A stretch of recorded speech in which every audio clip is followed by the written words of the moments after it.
What if there was a society so disciplined, so ordered, so precisely controlled that it shut itself off from the entire world for over 200 years and thrived? What if the most sophisticated urban culture of the 17th century was not in Europe but in Japan?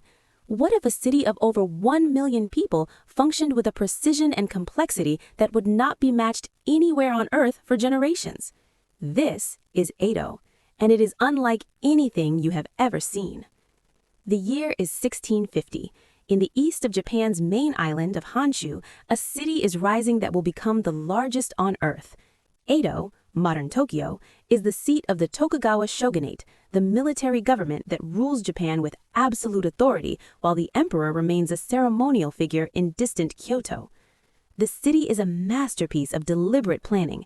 At its center sits Edo Castle, the largest castle complex in the world, its white plastered towers rising above massive stone walls surrounded by an intricate network of moats.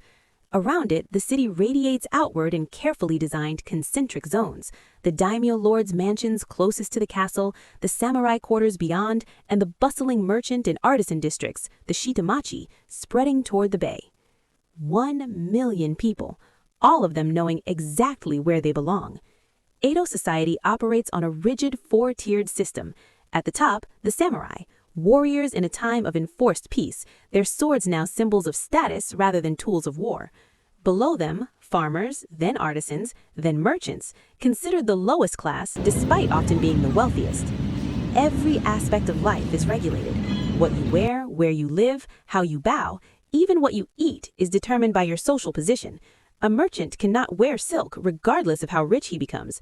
A samurai cannot engage in trade regardless of how poor he is. And yet, within this rigid structure, something extraordinary flourishes. Art, theater, poetry, the kabuki stage, the woodblock print, the tea ceremony. Constraint, it turns out, is one of the most powerful engines of creativity the world has ever discovered.